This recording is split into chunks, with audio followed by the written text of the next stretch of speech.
Hello students, in this video we will learn about the carboxylic acid जैसे nomenclature, methods of preparation etc. तो सबसे first है कि what are carboxylic acid? Carboxylic acid किसे बोलते हैं? तो कार्बोक्सिलिक एसिड वे कंपाउंड्स हैं which contain carboxyl functional group, जिनमें कार्बोक्सिल COOH फंक्शनल ग्रुप पाया जाता है। They are called carboxylic acids. अभी हम कार्बोक्सिलिक एसिड में आगे यदि इनके अब ये एलिफैटिक भी हो सकते हैं और एरोमेटिक भी होते हैं। तो एलिफैटिक कौन से हैं? जिनमें एल्काइल ग्रुप लगा रहता है ORCOH के साथ, और एरोमेटिक वे कंपाउंड हैं जिनमें एक क्या है, एराइल ग्रुप लगा रहता है। तो एराइल ग्रुप के साथ होंगे एरोमेटिक और एल्काइल ग्रुप के साथ होंगे एलिफैटिक। अब इनको यदि आप देखें जर्नल जो है डेली यूज़ में भी काफ़ी ज़्यादा आपको यहाँ पर इनका यूज़ देखने को मिलता है। और जो हायर मेंबर्स हैं एलिफैटिक कार्बोक्सिलिक एसिड के, they are also known as higher fatty acids. उनको हम फैटी एसिड्स के नाम से भी जानते हैं। और उन फैटी एसिड का यूज़ जैसे सोप बनाने में भी किया जाता है और भी काफ़ी जगह पर इनका यूज़ किया जाता है। और फॉर्मिक एसिड जैसे कि आप जानते हैं कि जो रेड एंट होती है उसमें भी पाया जाता है, या जो बी होती है उसके काटने से जो स्वेलिंग आ जाती है और थोड़ा पेन होता है, वो किसकी वजह से है? Formic acid. ऑक्जेलिक एसिड जो कि टमाटो वगैरह में पाया जाता है। टार्टरिक एसिड जो कि टैमरिंड में पाया जाता है। तो ये ऑर्गेनिक एसिड्स हैं और ये हमारे जो है डेली लाइफ में हम फूड आइटम्स के साथ इसको काफ़ी ज़्यादा यूज करते हैं। तो सबसे फर्स्ट है इनके नॉमेनक्लेचर के बारे में। नॉमेनक्लेचर के लिए ओइक एसिड को हम सफिक्स के रूप में यूज करते हैं। तो फर्स्ट जैसे HCOOH एक कार्बन है, इसका नाम हो जाएगा मेथेन ओइक एसिड। तो इसको हम मिथानोइक एसिड के नाम से जानते हैं and also known as formic acid. As a common name इसको हम फॉर्मिक एसिड के रूप में जानते हैं। यदि दो कार्बन का कंपाउंड आपने लिया हुआ है तो ये एथेनोइक एसिड कहलाता है, और कॉमनली इसे हम एसिटिक एसिड के रूप में भी जानते हैं। 3 कार्बन है तो वह प्रोपेनोइक एसिड हो जाएगा, 4 कार्बन है तो वह ब्यूटेनोइक एसिड हो जाएगा। और यदि CH3 CH CH2 COOH इस तरह से यदि मान लीजिए कोई कंपाउंड है तो 1 2 3, या ये कार्बन अल्फ़ा भी कहलाता है, ये बीटा, तो बीटा ब्रोमो भी लिख सकते हैं। यदि कॉमन नेम के रूप में लिखना है, IUPAC लिखना है, तब हम लिखेंगे 3 ब्रोमो 4 कार्बन है ब्यूटेनोइक एसिड। ये भी, और जनरली क्या होता है कि ये टर्मिनल फंक्शनल ग्रुप है, हमेशा इसको हम फर्स्ट पोजीशन ही देंगे इस तरह के कंपाउंड को। और यदि 5 कार्बन है CH3 CH2 CH2 CH2 COOH, तो 5 कार्बन है, इसको लिखेंगे पेंटेनोइक। ओइक एसिड लगाते हैं सफिक्स के रूप में, या कॉमनली इसको हम वैलेरिक एसिड के रूप में भी जानते हैं। तो ये वैलेरिक एसिड भी कहलाता है। अब यदि आपने डाई कार्बोक्सिलिक एसिड लिया हुआ है जैसे COOH, और इसी से ही हम एक और जोड़ दें तो ये 2 कार्बन हैं, वैसे तो इसको हम क्या लिख सकते हैं? Ethane 1,2 dioic acid.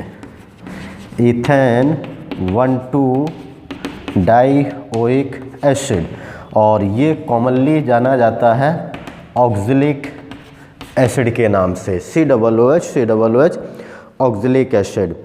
3 कार्बन वाला होता है जिसमें एक बीच में CH2 ग्रुप है, तो वह मेलेनोइक एसिड के नाम से जाना जाता है। कुछ एरोमेटिक कंपाउंड्स के देखते हैं जैसे स्ट्रक्चर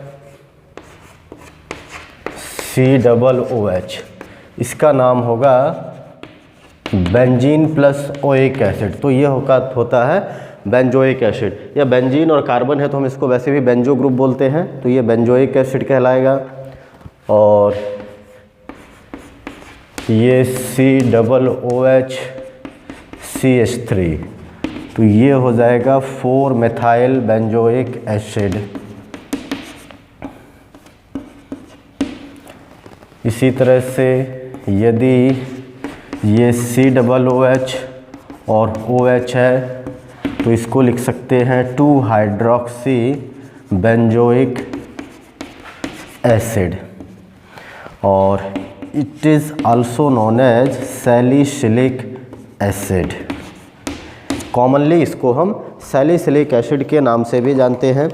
तो ये कुछ IUPAC है, लेकिन मान लीजिए कि यदि डाई कार्बोक्सिलिक एसिड यदि इसमें आता है तब हम इसको बेंजो ग्रुप अकेला तो नहीं बोल सकते हैं। तो इसका नाम क्या लिखेंगे? इस तरह से कंपाउंड्स यदि हैं तो बेंजीन,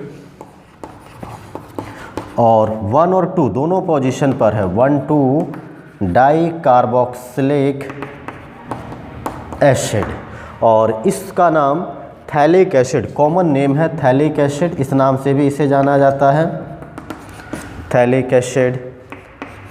यदि मान लीजिए कि COOH और COOH है तो IUPAC तो हो जाएगा बेंजीन 1,3 डाई कार्बोक्सिलिक एसिड, और इसका नाम है कॉमन आइसोथैलिक एसिड। लेकिन ये अभी जैसे COOH और ये COOH 2 कार्बन पर पाया जाता है, मतलब फर्स्ट पर है और 4 पर भी है। तो फर्स्ट और 4 पर यदि पाए जाते हैं तब हम उसका नाम क्या लिखेंगे? तो इसका नाम है, कंपाउंड का नाम हो जाएगा टेरेप्थिलिक एसिड, अदरवाइज बेंजीन 1,4 टेरेप्थिलिक एसिड। तो ये IUPAC नेम्स थे कुछ कंपाउंड्स के। Methods of preparation of carboxylic acid, इसमें हम सबसे पहले from oxidation of primary alcohol, इससे देखेंगे प्राइमरी अल्कोहल से किस तरह से कार्बोक्सिलिक एसिड का फॉर्मेशन हो सकता है। तो चूंकि जो प्राइमरी अल्कोहल्स हैं they readily oxidized in presence of oxidizing agent to form carboxylic acid. वहीं यदि आप सेकेंडरी या टर्सरी लेते हैं तो उनका एक तो ऑक्सीडाइज करना डिफ़िकल्ट है, और दूसरा they gives the mixture of carboxylic acid. इसीलिए हम प्राइमरी को प्रेफर करते हैं, जिसमें जनरली जो ऑक्सीडाइजिंग एजेंट के रूप में जैसे ये है RCH2COOH, वो RCH2OH हमने ये लिया एक प्राइमरी अल्कोहल, इसको ऑक्सीडाइज कर दिया इन प्रेजेंस ऑफ, जैसे ले सकते हैं KMnO4 एसिडिक मीडियम या एल्कलाइन मीडियम में, या K2Cr2O7 एसिडिक मीडियम में, CrO3 और HNO3, इस तरह से डिफरेंट ऑक्सीडाइजिंग एजेंट है टू फॉर्म RCOOH, और यहाँ से साथ में H2O भी रिमूव हो जाएगा। तो ये मेथड ऑफ प्रिपरेशन है। तो सबसे पहले ये क्या करते हैं कि प्राइमरी अल्कोहल एल्डिहाइड, और इसके बाद फर्दर किसमें कन्वर्ट हो जाते हैं? कार्बोक्सिलिक एसिड में। पर हम यहाँ पर डायरेक्ट भी लिख सकते हैं, लेकिन जनरली K2Cr2O7 और CrO3 को यूज़ नहीं किया जाता है because they also produce esters, इनके साथ में ये ईस्टर भी बनाते हैं। इसलिए यहाँ पर मोस्टली हम एल्कलाइन KMnO4 या एसिडिक KMnO4 का ही यूज करते हैं कार्बोक्सिलिक एसिड बनाने के लिए। जैसे देखिए CH3CH2OH ये है, इसका ऑक्सीडेशन कर दीजिए in presence of alkaline KMnO4 to form CH3COOH, acetic acid का फॉर्मेशन हुआ। यदि हम 3 कार्बन लेंगे तो प्रोपेनोइक एसिड बन जाएगा। यदि बेंजाइल अल्कोहल लिया जा रहा है CH2OH, ये बेंजाइल अल्कोहल है, इसका ऑक्सीडेशन करें तो इसके ऑक्सीडेशन करने के लिए हमें या तो एल्कलाइन KMnO4 या फिर एसिडिक KMnO4 कोई भी ज़रूरत हो सकती है। H2O2 मीन्स एल्कलाइन ही ले लिया है, तो COOH ये बन गया बेंजोइक एसिड। तो इस तरह से हम प्राइमरी अल्कोहल को इजीली ऑक्सीडाइज कर सकते हैं to form carboxylic acid. Next है from oxidation of aldehyde and ketones. तो एल्डिहाइड और कीटोन को भी यदि हम ऑक्सीडाइजिंग एजेंट की प्रेजेंस में यदि ऑक्सीडेशन कराते हैं तो भी यहाँ पर किसका फॉर्मेशन हो जाएगा, ये जैसे RCHO, इसके लिए ऑक्सीडेशन के लिए चाहे तो आप K2Cr2O7 विद H2SO4 या फिर KMnO4 विद H2SO4 या CrO3 H2SO4 HNO3 या फिर ये टॉलेंस रिएजेंट इनके साथ भी हो सकते हैं। फैलिंग सॉल्यूशन है, इसके साथ भी यह ऑक्सीडाइज हो सकते हैं। तो ये सभी ऑक्सीडाइजिंग एजेंट है, मीन्स माइल्ड ऑक्सीडाइजिंग एजेंट की प्रेजेंस में भी ये किसमें कन्वर्ट हो जाएगा, RCOOH। अब चूंकि कीटोन्स को यदि आप लेते हैं तो ketones give the mixture of carboxylic acid, इसीलिए ज़्यादातर हम इसमें प्रेफर करते हैं एल्डिहाइड के लिए। और एल्डिहाइड से सिंपली आप कार्बोक्सिलिक एसिड, जितना कार्बन एल्डिहाइड में होगा उतना ही किसमें होगा, कार्बोक्सिलिक एसिड में। माइल्ड रिएजेंट लेने से भी यहाँ पर प्रिपरेशन हो सकता है, CH3COOH आसानी से ये बन जाते हैं। इवन वाइल जबकि कीटोन्स को ऑक्सीडाइज करना थोड़ा डिफ़िकल्ट होता है एंड मिक्सचर ऑफ एसिड भी उससे हमें मिलता है। तो नेक्स्ट मेथड है from hydrolysis of nitriles and amides. यदि हम नाइट्राइल का कंप्लीट हाइड्रोलिसिस कर दें तो ये जैसे हम लेंगे H2O और एसिड की प्रेजेंस में और हाइड्रोलिसिस कर रहे हैं कंप्लीट हाइड्रोलिसिस। तो ये कंप्लीट हाइड्रोलिसिस करने से ये होगा कि सबसे पहले तो ये RCONH2 और इसके आगे मतलब फर्दर ये हाइड्रोलाइज हो जाएगा। एल्कलाइन मीडियम में भी हो सकता है, एसिडिक मीडियम में भी हो सकता है, टू RCOOH एंड NH3 इस तरह से। तो जैसे यदि आपने लिया है CH3CN, इथेन नाइट्राइल लिया हुआ है, 2 कार्बन कंपाउंड है, इसलिए हम इसको लेंगे इथेन नाइट्राइल या फिर मिथाइल साइनाइड भी लिख सकते हैं। और इसको हम हाइड्रोलिसिस कर देते हैं, कंप्लीट हाइड्रोलिसिस करते हैं to form CH3COOH plus NH3। या फिर 2 स्टेप में भी इसको लिखा जा सकता था, CH3 पहले बना लें CONH2, फिर इसका कंप्लीट हाइड्रोलिसिस कर दीजिए एल्कलाइन या फिर एसिडिक मीडियम में to form CH3COOH plus NH3। तो दोनों तरीके से रिएक्शन को यहाँ पर लिखा जा सकता है और ये डायरेक्ट कार्बोक्सिलिक एसिड में कन्वर्ट हो जाते हैं। अब जनरली जैसे कई बार आपने इस तरह से रिएक्शन को देखा होगा, जैसे ROH है, इससे यदि हमें कार्बोक्सिलिक एसिड बनाना है तो सबसे पहले हम क्या करते हैं, पोटेशियम साइनाइड के साथ इससे रिएक्शन कराते हैं।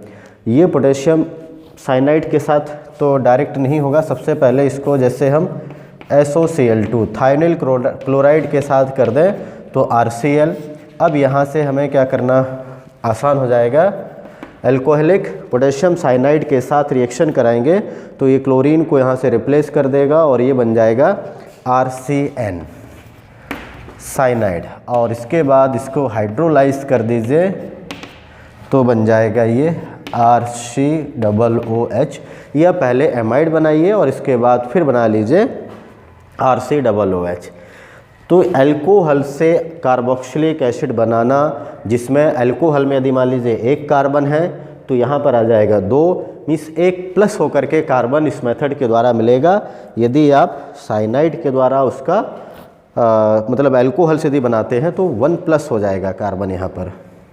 Now next method is from Grignard reagent.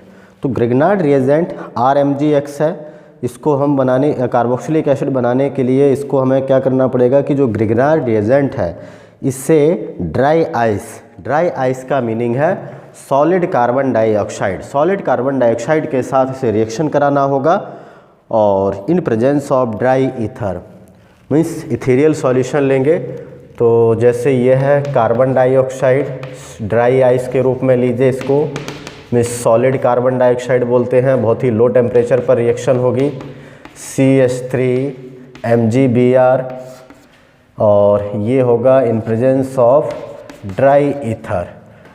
तो ये CH इस पर तो है पॉजिटिव चार्ज, इस पर नेगेटिव, यहाँ पर भी नेगेटिव और इस कार्बन पर पॉजिटिव, तो ये CH3 इधर जाके जुड़ेगा और मैग्नीशियम वाला इसके साथ जुड़ जाएगा। तो यहाँ पर ये बन जाएगा कंपाउंड CH3CO OMgBr, ये बन गया। अब इसका हम हाइड्रोलिसिस करा दें इन प्रेजेंस ऑफ एसिड और alkali to form CH3COOH plus MgOH तो ये बन गया हमें एसिटिक एसिड। एसिटिक एसिड का फॉर्मेशन हुआ। इसी तरह से यदि मान लीजिए कि हम क्या कर रहे हैं, एरोमेटिक बनाना चाहते हैं, तो एरोमेटिक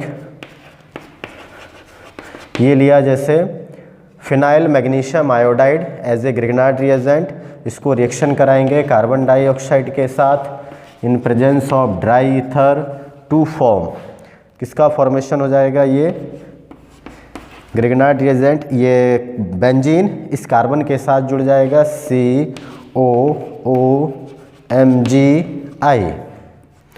और इसका हाइड्रोलिसिस करा दीजिए, तब मिलेगा benzoic acid. Benzoic acid plus साथ में MgOHI मैग्नीशियम हाइड्रोक्सिल आयोडाइड। तो इस तरह से हम ग्रिग्नार्ड रिएजेंट का यूज करके भी बना सकते हैं। तो ग्रिग्नार्ड रिएजेंट काफ़ी यूजफुल है क्योंकि इससे डिफरेंट तरह के प्रोडक्ट का फॉर्मेशन किया जाता है। नेक्स्ट है from acid halide and anhydride bye hydrolysis. Acid halide means RCOCl, इसका यदि हम हाइड्रोलिसिस कर दें, जनरली हाइड्रोलिसिस पहले एक्वस बेस लेते हैं, तो वह जैसे मेटल कार्बोक्सिलेट बना लेंगे और इसके बाद फिर उसका एसिडिफिकेशन करते हैं, तब जा कर के फॉर्मेशन होता है। जैसे पहले हाइड्रोलिसिस होता है एक्वस बेस, तो ये बना लेंगे RCOO नेगेटिव सोडियम पोटेशियम जिसका भी बेस होगा उसका, और इसके बाद फिर उसको एसिड के साथ रिएक्शन कराते हैं, तो ये बन जाता है RCOOH और साथ में ये Cl यहाँ पर HCl के रूप में रिलीज़ हो जाता है। लेकिन इस रिएक्शन को हम डायरेक्ट भी लिख सकते हैं। CH3 एथेनॉइल क्लोराइड है, हाइड्रोलिसिस कर दिया to form CH3COOH plus HCl। इस तरह से भी रिएक्शन को डायरेक्ट लिख सकते हैं। यदि मान लीजिए कि हमने बेंजोइल क्लोराइड लिया COCl, इसका हाइड्रोलिसिस कर दें टू फॉर्म बेंजोइक एसिड और साथ में HCl, तो ये बेंजोइक एसिड का डायरेक्ट हाइड्रोलिसिस करने पर हो जाएगा। या फिर एसिटिक यदि एनहाइड्राइड ले रहे हैं जैसे CH3COO, ये एसिटिक एनहाइड्राइड मतलब इस तरह से इसका स्ट्रक्चर होता है CH3COO COCH3, ये है। तो इसका हाइड्रोलिसिस कर देंगे वाटर के साथ, तो एक के साथ H और एक के साथ OH, कहीं से भी ये दोनों क्योंकि सेम तरह से कार्बन है, तो दोनों मॉलिक्यूल एक्चुअल में CH3COOH के ही मिलेंगे। तो 2 मॉलिक्यूल्स ऑफ कार्बोक्सिलिक एसिड इससे हम बना सकते हैं। यदि हमने दूसरे तरह का लिया तो 2 प्रकार के फिर एसिड मिलेंगे। यहाँ पर मिक्सचर ऑफ एसिड मिल जाएगा, एक इधर पर मान लीजिए बेंजीन आ जाए तो एक बेंजोइक एसिड मिलेगा, दूसरा एसिटिक एसिड मिल जाएगा। अलग अलग तरीके से फॉर्मेशन यहाँ पर हो सकता है। नेक्स्ट है फ्रॉम एल्काइल बेंजीन, इससे मिलेगा हमें एरोमेटिक एसिड्स। तो चूँकि साइड चेन को ऑक्सीडाइज करना क्या होता है, सिंपल होता है। यदि हम इसको KMnO4 और बेसिक सॉल्यूशन लेते हैं, मीन्स एल्कलाइन KMnO4 की सॉल्यूशन में इसको हम यदि हीट करते हैं तो इससे हमें सबसे पहले तो मिल जाएगा COO पोटेशियम बेंजोएट, और इसके बाद इसका एसिडिक हाइड्रोलिसिस कर दीजिए, हाइड्रेशन कर दीजिए, तो मिल जाएगा कार्बोक्सिलिक एसिड। तो इसको हाइड्रोलाइज करना आसान है साइड चेन को, तो ये इजीली चूँकि क्या हो रही है, ऑक्सीडाइज हो रही है, मतलब हाइड्रोलिसिस KMnO4 ऑक्सीडाइजिंग एजेंट है, तो हमने साइड चेन को ऑक्सीडाइज करके COOH। लेकिन यदि कंपाउंड इस तरह से है तब क्या मिल सकता है, जैसे CH2CH2CH3। अभी मान लीजिए ऐसी रिएक्शन को हमने KMnO4 और एक्वस लिया हुआ है, तब क्या मिलेगा? ये कार्बन ऑक्सीडाइज होगा ये या ये? तो सबसे पहले यहाँ पर ऑक्सीडाइज होगा ये जो फर्स्ट कार्बन है, मतलब बेंजीन रिंग के ऊपर है, उसी का ही ऑक्सीडेशन करना है। चाहे ऊपर में 2 कार्बन हो 3 कार्बन हो, तब भी आपको एक ही कार्बन वाला यहाँ पर कंपाउंड मिलेगा। तो देखिए ऊपर यदि हमने टॉल्यूमीन लिया था तब भी हमें बेंजोइक एसिड मिला, और हमने यहाँ पर क्या लिया है, प्रोपेन के साथ लिया हुआ है, मीन्स 1 फिनाइल प्रोपेन, इसका यूज किया तब भी हमें बेंजोइक एसिड ही मिला। और यदि एक से ज़्यादा यदि मान लीजिए मिथाइल ग्रुप है, जैसे ये CH3 है और ये CH3 है, दोनों हैं, तब क्या होगा, इसको हम ऑक्सीडाइज करेंगे टू फॉर्म दोनों ही जगह पर ये COOK, और इसका हाइड्रोलिसिस कर दीजिए, एसिडिक हाइड्रेशन है COOH और ये COOH, मतलब जो भी कार्बन बेंजीन रिंग से जुड़ा हुआ है मिथाइल ग्रुप, वो इजीली ऑक्सीडाइज हो जाएगा टू फॉर्म कार्बोक्सिलिक एसिड। 1 और यदि 4 पोजीशन पर होगा तो ये टेरिप्थिलिक एसिड मिलेगा, अभी हमें मिला हुआ है थैलिक एसिड। तो ऐसे हम डिफरेंट मेथड्स के द्वारा कार्बोक्सिलिक एसिड को इजीली प्रिपेयर कर सकते हैं। तो नेक्स्ट है physical properties of carboxylic acid. तो फर्स्ट इसका फिजिकल प्रॉपर्टीज़ में जैसे स्टेट के बारे में देखें तो फर्स्ट जो 3 मेंबर्स हैं, they are colourless liquid with pungent odour. Colourless हैं लेकिन पंजेंट ऑर्डर आती है इसमें से, पंजेंट स्मेल होती है, काफ़ी तीखी स्मेल होती है। And the next 6 members are oily liquid, ये ऑयल जैसे दिखने में होते हैं, विद ए फेंट अनप्लीजेंट ऑर्डर, उनमें से अनप्लीजेंट ऑर्डर आने लगती है। Thereafter they are colourless waxy solid, और इसके बाद जो भी आते हैं वे सभी कलरलेस वैक्सी सॉलिड होते हैं। तो aromatic acid generally colourless solid होते हैं, जो भी एरोमेटिक नेचर के, जैसे बेंजोइक एसिड और उसके जो होमोलोग्यूज हैं, they are colourless solid. Next है सॉल्युबिलिटी। तो लोअर मेंबर्स तो रेडली सॉल्युबल इन वाटर, जैसे जो फर्स्ट लगभग जो 4 मेंबर्स हैं, formic acid, acetic acid, propanoic और ब्यूटेनोइक एसिड, ये 4 कार्बन तक के कंपाउंड हैं एसिड के, they are readily soluble in water and solubility decreases with increasing mass और साइज। जैसे जैसे मास और साइज बढ़ती जाती है सॉल्युबिलिटी कम होती जाती है। क्यों? क्योंकि हाइड्रोजन बॉन्ड बनाने की क्षमता वाटर के साथ जैसे जैसे कम होती जाएगी सॉल्युबिलिटी भी कम होती है। चूँकि जो एसिड्स होते हैं they are very less soluble in cold water but sufficiently जो है soluble in hot water, hot water में काफ़ी ज़्यादा सॉल्युबल होते हैं। However all acids are soluble in alcohol और ईथर, सभी अल्कोहल और ईथर में इजीली सॉल्युबल होते हैं। और जो एरोमेटिक एसिड्स हैं they are almost insoluble in cold water, हाँ हॉट वाटर में भी ज़्यादातर सॉल्युबल नहीं है except benzoic acid. Benzoic acid जो है वो थोड़ा बहुत सॉल्युबल हो जाता है हॉट वाटर में। नेक्स्ट है बॉइलिंग पॉइंट। तो बॉइलिंग पॉइंट कार्बोक्सिलिक एसिड का ज़्यादा होता है, क्योंकि कार्बोक्सिल में इसके स्ट्रक्चर के कारण क्या होता है कि RCOOH, ये हाइड्रोजन भी इधर से बॉन्डिंग कर लेता है और ये ऑक्सीजन भी। अल्कोहल जबकि सिर्फ क्या करता है, H के साथ ही बॉन्डिंग करता रह जाता है, लेकिन यहाँ पर डबल डबल हाइड्रोजन बॉन्ड बनते हैं और ये डबल हाइड्रोजन बॉन्ड के कारण ये आपस में ही 2 मॉलिक्यूल कार्बोक्सिलिक एसिड के डाइमर के रूप में एग्जिस्ट होते हैं, मतलब सिंगल मॉलिक्यूल नहीं मिलता है तो डाइमर बन जाता है।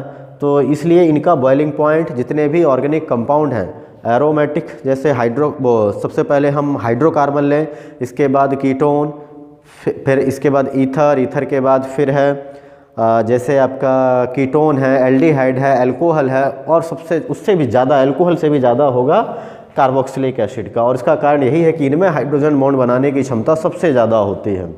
And boiling point increases with increasing mass, जैसे जैसे मास या साइज बढ़ती जाएगी बॉइलिंग पॉइंट और भी इंक्रीज होता जाएगा, क्योंकि जिससे वंडर वाल फोर्स ऑफ अट्रैक्शन भी बढ़ता है और इसके जो हाइड्रोजन बॉन्ड की संख्या है वो भी इंक्रीज़ होती जाती है थोड़ा साइज बढ़ने के कारण।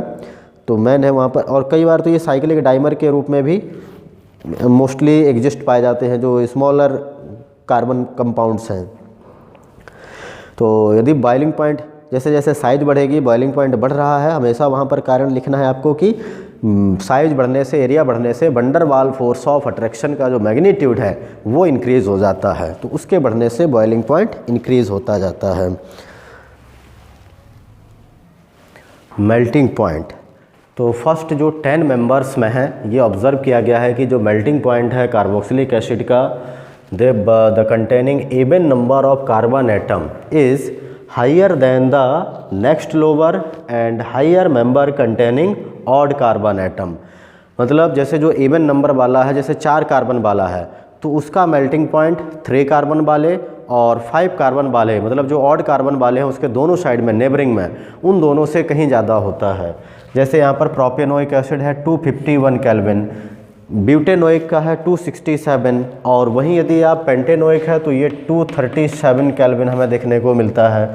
तो इसका मतलब है कि ये 3 कार्बन है, तो इसका कारण क्या है, 3 कार्बन वाले का कम क्यों है, या 4 कार्बन जो इवन नंबर वाला है इसका मेल्टिंग पॉइंट ज़्यादा क्यों है?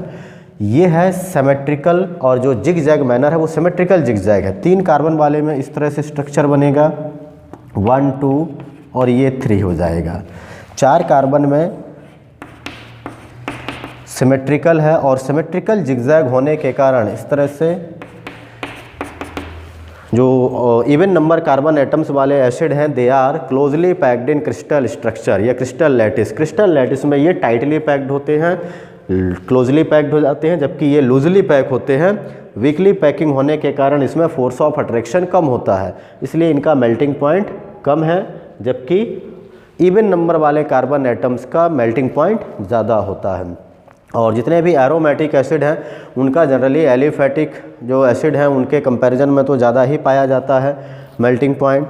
और जो कंपेरेबल मॉलिक्यूलर मास वाले जो एलिफेटिक है, मान लीजिए एक हमने 6-7 कार्बन वाला यदि एलिफेटिक लिया और बेंजोइक एसिड लिया, तो बेंजोइक एसिड का ही मेल्टिंग पॉइंट ज़्यादा से ज़्यादा हमें थोड़ा बहुत उसका देखने को मिलेगा।